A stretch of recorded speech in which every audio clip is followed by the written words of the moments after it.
How's it going, everyone? It's me, Lone, and welcome back to another Fallout 76 video. So, it is here. A Colossal Problem is out in the live servers of Fallout 76. On PC at least, it's coming to consoles this week, and it features the brand new, unique, legendary Wendigo Colossus known as Earle Williams. And essentially, the goal of this event is to take down Earle Williams within the time limit in order to nab all those sweet rewards. Speaking of rewards, there's a bunch of new stuff that's available and up for grabs, including some new unique plans that you probably don't have yet, flux as well, you know, other legendary drops that you can get, just regular ones. But the big thing, for me at least, are the brand new cursed weapons that you can get. These are legendary weapons with a unique effect in that they deal more damage at the cost of durability. And on my second run, I got the cursed harpoon gun, which is friggin' awesome. I'm really happy because I am a heavy guns user, so that means I can benefit from having this cursed harpoon gun. And there is, I believe it's a shovel and also a pickaxe that's available as well that are cursed. So pretty cool. They have obviously some regular legendary effects as well, but that cursed effect is something that's new to Fallout 76. So pretty pumped for that. And the reason why I'm uploading today's video is because I wanted to make sure that there was a guide that I had on my channel for how best to take down Earle Williams as part of the Colossal Problem event. So if you enjoy this video, please like, I would really appreciate it. Subscribe to the channel if you're new. But for now, we're not going to do a long-winded intro anymore. Let's get to the guide for the Colossal Problem event. Alrighty, so let's start with the basics. How do you actually begin a Colossal Problem? Well, you have to update your game, of course, and once you're in the game, head to Foundation, the home of the settlers, and talk to Maggie Williams, who is here.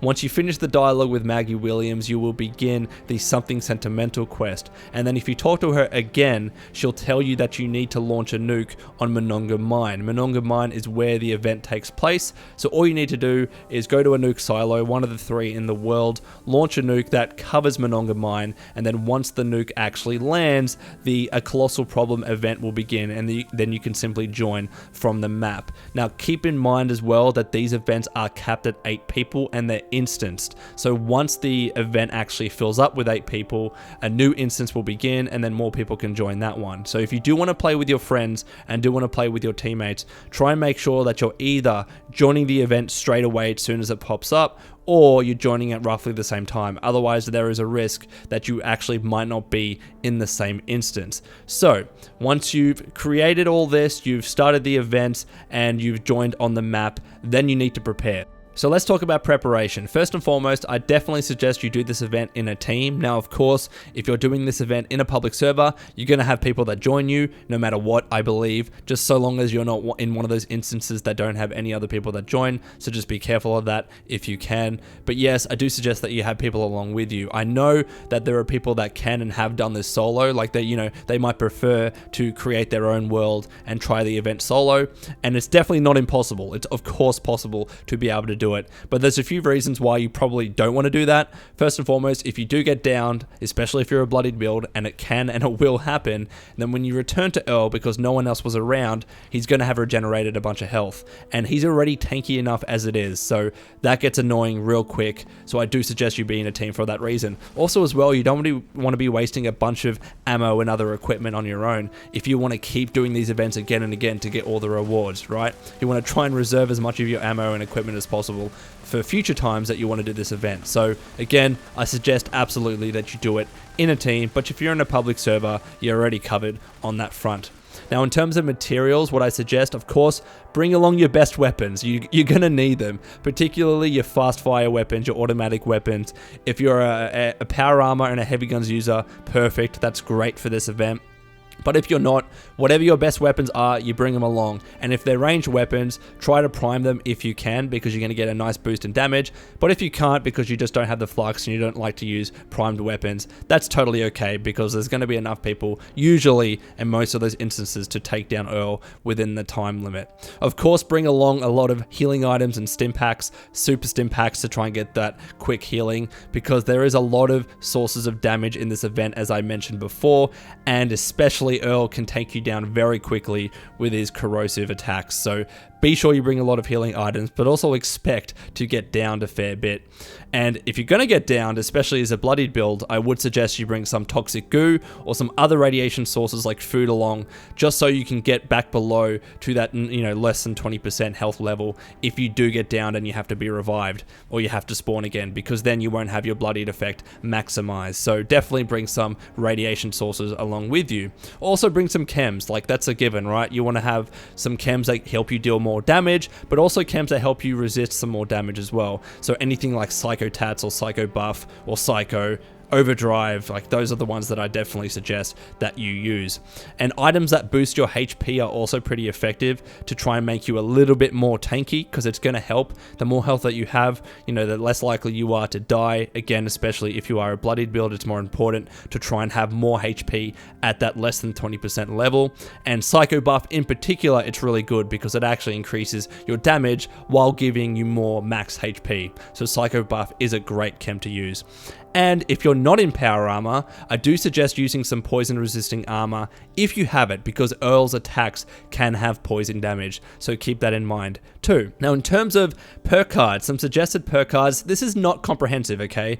These are just some perk cards that I think would be useful. It's hard to talk to most of the builds that are out there in the Fallout 76 community. There are so many, but here are some suggestions. So of course, any perk cards that boost damage. So Bloody Mess, Tenderizer, your applicable weapon damage boosting card, like, your rifleman and your heavy gunner, archer, etc. Anything that can boost your damage, that's going to help complete the event faster. Because keep in mind, there is a 25-minute limit for the event, and if you don't kill Earle Williams in time, you won't actually complete the event. So I do suggest having these perk cards handy. Another perk card that's really good in terms of damage is Adrenaline, and that's because there's a lot of Wendigo spawns that will spawn in the event and try and attack you. So not only do you want to kill them to try and survive, of course, because they deal decent damage, but also as well, when you kill them with Adrenaline, you're going to get a boost in damage. When it's maxed out, it's up to 60%, right? And then you can use that against Earle. So make sure you have Adrenaline, and especially maxed out, I would suggest. Speaking of those Wendigo spawns, Blocker is a great perk card because they're going to swipe at you. Even Earle Williams can swipe at you with his melee attack, so having Blocker to help reduce the melee damage that you'll take in the event is also particularly useful. Other perk cards that would be good are those that can help ignore armor, because Earle Williams does have a bunch of armor. So Stabilize for those heavy gunner power armor users out there, also Tank Killer for rifle users. Anything that can ignore Earle's armor would be very, very good. Now, I also just suggest here for you heavy gunner users, One Gun Army, because you can actually cripple Earle and slow him down, which is super, super effective. And I know that there are other perk cards that do this as well, not just for heavy gunner users. So like Enforcer for shotguns or Tormentor for rifles. Anything that can help you cripple Earle is going to be super effective, because again, it's going to slow him down. So definitely get those perk cards that can help you cripple him. And of course, if you have weapons with the limb crippling legendary effect, that's going to help too. And another set of perk cards, not as important, but I do believe having faster reload can help. But I would say that survivability is more important than reloading faster, just to have that little extra, faster reload. I don't think it's as important. But if you do want to have ground pounder or lock and load, it's something to think about. Field Surgeon as well is a great perk card because it's going to make sure your stim packs work faster, and especially because of the area of effect damages in the event that can cripple you, and Earle Williams' corrosive attack that can wreck you so fast. You want to make sure that your stim packs are working very, very fast, but I just use super stim packs, so that can be your alternative as well. And speaking of survivability, if you want to be a bit more tanky, use perk cards like Life Giver, because again, that's going to give you more HP. And Action Boy paired with Dodgy, because that's going to make you a little bit more tanky, especially if you're not a VATS user. Having Dodgy, especially maxed out, is going to make sure you avoid 30% of damage every time that you get hit. And then having Action Boy is going to make sure you get more AP to be able to utilize Dodgy even more for for that event. So I definitely suggest those. And another perk card that's a good shout is also Rejuvenated, because Rejuvenated, when it's maxed out, is going to give you a better, well-fed effect that's going to give you a 25% boost to your max HP. So those are some suggestions for perk cards. It's not comprehensive, but something that you can think about as you head in to try and take on Earle Williams. But now let's talk about tactics in the actual event. Alrighty, so let's talk tactics. Now, as I mentioned before, this is a timed event. You're going to have 25 minutes to take on Earle and complete the event. And the thing is, he of course has a lot of health. His health is in fact equivalent to the Scorchbeast Queen. And the difference in this instance event is that you only have 8 people trying to take him on, rather than potentially more when it comes to Scorched Earth and the Scorchbeast Queen. So your goal should always be to be shooting Earle as much as you can to kill him within the time limit. Or you're doing other things that contribute to the overall goal. So you're, trying to deal with the Wendigo spawns to ensure that they don't kill you. Or you're killing them to get your adrenaline perk card up. Or you're healing using chems that's going to benefit you for the event. You're reviving your teammates that want to be revived. Stuff like that, you need to make sure that you're doing at all times. Don't explore the mind. Don't waste your time on anything else. Don't dawdle, because you're just going to risk failing the event and leaving Earle alive at the end of it. Now let's talk about actually fighting Earle. Yes, you want to be trying to aim for his heads as much as possible to get that increased damage. If you're just shooting his body, you're only going to be dealing regular damage, and all that's going to do is prolong the fight a little bit and risk that you don't actually complete the event. So make better use of your shots and shoot those weak points. There are literally 3 heads, so pick one of them, in whichever one is best in the moment, and focus on them. But I will say as well, what I do like to do first up in the event, especially if I have a crippling perk card or a crippling weapon, is make sure that I cripple Earle's legs first. Yes, he can be crippled. So what I'll do first is shoot directly at his legs and make sure that he's crippled, and then I can aim for his head, because when he's crippled, he's going to be slow and he's actually going to be less dangerous towards you for the rest of the event. So it's something that I find very effective to do. Equally, if you have a team with you, you can coordinate. So maybe some of you can shoot for his legs to make sure he's crippled first, and then others can shoot for his head to make sure at least you're dealing that high damage. And then once he's crippled, you can all shoot for the heads. So that's something that I think is very effective to do.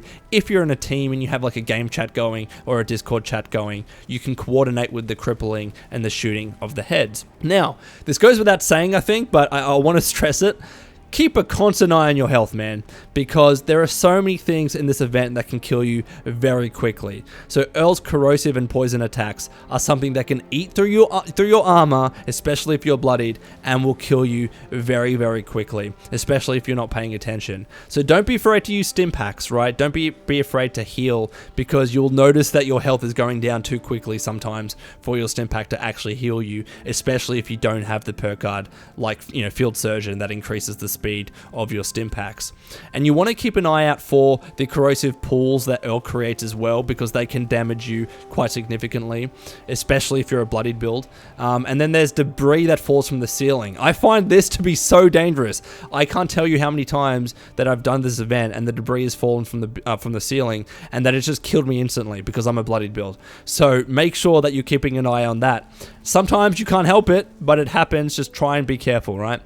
And so as you can see, just generally, there's a ton of different sources of damage in this event. I haven't even mentioned the Wendigo spawns in that sense, because they can come up and swipe at you. So just make sure you're avoiding all of this stuff as much as you can. And speaking of the Wendigo spawns, and your adrenaline perk card that I mentioned before, if you have it equipped, make sure you're killing them. Not only is that going to prevent them hitting you and killing you, of course, but there can be so many of them at one time. So if you're killing them, you're going to be getting your adrenaline perk card up to max, and if you've maxed out your perk card, you can get plus 60% more damage, which you're going to use directly against Earle to kill him faster. So make sure you're doing that. Like, even if you're not shooting Earle, it's okay. Kill the Wendigo spawns, because you're going to keep yourself alive and you're going to get more damage to go back on Earle and then kill him faster. So that's something that I like to keep in mind. And one of the other unique things about this event is, of course, Earle's Scream. And this is something that Wendigo Colossuses can do. Whether it's Earle or whether it's the other Wendigo Colossus that spawns when you do the regular nuke. And so what this Scream is, when he initiates it, he's going to send any players in proximity to him into a frightened condition. Essentially, this frightened condition is your character just loses all control. You'll be forced to go into the third person, turn around, and run away for several seconds, and you have no ability to use your weapon, to control your character and stuff like that, or even heal, I believe, as well. And look, the attack isn't the end of the world because you're going to get back into the action within several seconds, but you don't want it to keep happening for several reasons. One, all it's going to do is prolong the fight because, again, you don't have any control of your character, so you can't be shooting Earle. So if everyone is constantly being set into that frightened state and he's going to use that scream many times throughout the event, then it's just going to prolong the event and you risk not actually completing it. Also as well, in that frightened state, you can actually be sent into things that damage you. So whether it's the giant drill, whether it's the falling debris from the building, or the corrosive pools, there are several things, as I mentioned before, that can damage you in this event. And if you have no control of your character, you just risk being damaged by those sources. So make sure that you're avoiding this frightened state as much as possible. And of course, if you do manage to successfully kill Earle, escape the mine. You have a very short, limited time to be able to escape the mine and actually, get away with all your rewards. Make sure you loot Earle, of course, because he's going to have some loot and a legendary weapon on him.